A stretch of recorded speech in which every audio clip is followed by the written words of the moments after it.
Гласот на Америка на македонски. Преку една деценија вашиот прозорец кон САД. А сега, директно од студиото во Вашингтон. Добро вечер. Го гледате ТВ журналот Newsflash на Гласот на Америка на македонски јазик, а јас сум Лилица Китановска. Председателот Обама е на јужноамериканска турнеја. Од Бразил замина за Чиле, каде денес ќе се сретне со чилијанскиот председател. За ова и се разбира за двете топ теми во светот, Јапонија и Либија, ќе ви кажеме веднаш на почетокот на емисијава.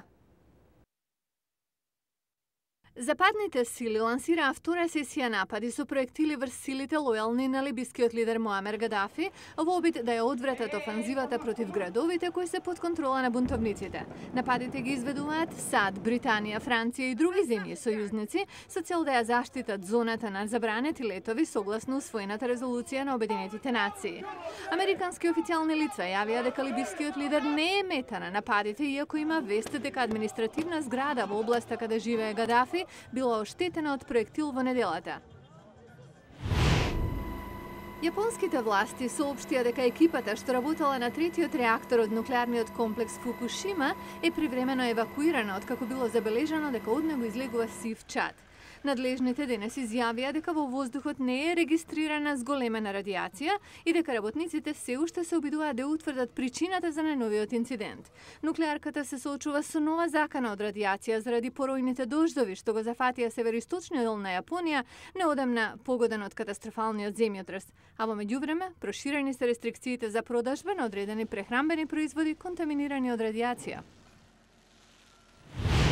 Американскиот председател Барак Обама денеска се среќава со председателот на Чиле Себастијан Пинера во рамки на неговата турнеја низ Латинска Америка. Обајцата лидери се очекува да одржат заедничка пресконференција по разговорите кои главно ќе се фокусираат на економската и енергетската соработка, како и одговорот по катастрофалниот земјотрес што го погоди Чиле минатата година. Обама според најавите ќе пофали транзицијата на Чиле од армиско владење кон демократија како модел за другите земји ширум светот.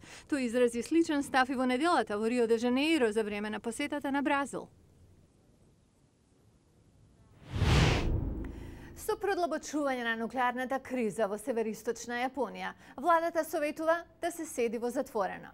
Американската влада пак ги советува американците кои живеат таму да се држат барем 80 километри подалеку од оштетената централа.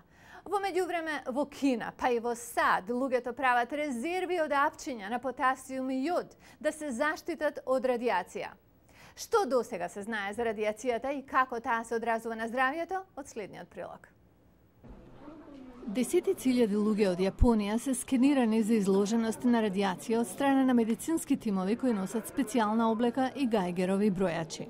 Кога радиоактивен јод влегува во телото, се сместува во тироидната жлезда. Децата се особено ранливи. Кога се случи Чернобил во Украина во 1986-та, луѓето од околината биле изложени на големо количество радијација. Стручњаците велат дека над 6000 деца добиле рак на тироидна жлезда како резултат на тоа. Доктор Едвин Лајман е од Унијата на загрижени научници. Радиоактивноста кај децата може да ја оштети ДНК и да влијае на начинот како клетките се делат. Кај нив клетките побрзо се делат затоа што растат. Здравствените стручњаци сега знаат дека некои од овие видови рак можеле да бидат спречени ако на децата им бил даден лек, потасиум јодид. Но ако не сте скенирани, невозможно е да се знае колку радијација вашето тело абсорбирало. И терминологијата е збунувачка, зашто радијацијата се мери во посебни единици. Дури и смирувачки информации за јавноста не изгледаат така. Професорот Роберт Бейкер од Универзитетот во Тексас ги проучувал ефектите од радијација околу Чернобил. Количината на радиоактивност што убива луѓе е значителна количина. Ако не добиете толку радијација, тогаш ефектите за остатокот од вашиот живот не може лесно да се измерат. Тоа што е важно е не само количината од тој еден пат непосредна изложеност, туку и на колку радијација лицето е изложено на час или редовно во текот на недели и месеци. Изложеност од 4 или 5 сеиверти, единици за радијација на час, може да бара трансплантација на коскена срж. Преглед од Институтот за технологија на Масачусетс вели дека највисоко ниво на радиација досега од централата Фукушима било околу 400 милисиверти, стапка што е доволно висока да предизвика чувство на слабост во рок од 2 до 3 часа. Тоа ниво брзо опадна и другите читања беа далеку помали. Освен тоа, нивоата на радиација рапидно опаѓаат на поголема оддалеченост од оштетената централа. Некои работи не излегуваат од мода.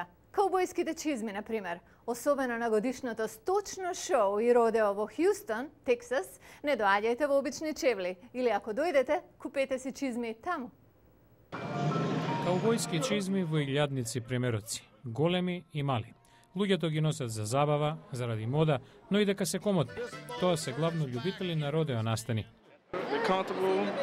Комотни се за носење. Одам со нив веќе 3 часа и немам проблем. Вистинските каубојци се љубители на високи чизми со шпиц. Луѓето кои се по модата и комфортот го проширија пазарот. Така, меѓу адвокатите и деловните лидери во Хјустон има многу кои носат чизми цела година. На сточното шоу и родео изборот е голем. Компанијата M. Lee Ledy има многу познати муштери од Елвис Присли до неколкумина американски председатели. Просечната цена е $1.600, а од компанијата велат дека е еднаква на квалитетот што го добивате. Нивната тајна е лакот што практично ја поддржува високата подпетица со ѓонот, раскажува директорот на компанијата Марк Данлап, но и кожата, самата конструкција на подпетицата и други детали што ќе останат тајна, а го прават финалниот производ покомотен и поиздржлив. Дефинитивно, на родеото во Хјустон, луѓето се заљубени во своите чизми. Толку многу, што дури ги ставаат своите иницијали на нив.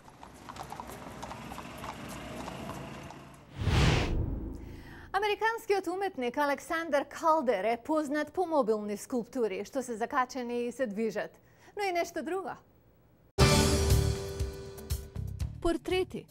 Утре во Newsflash ќе ви ги представиме овие негови дела што даваат нова димензија на неговата кариера.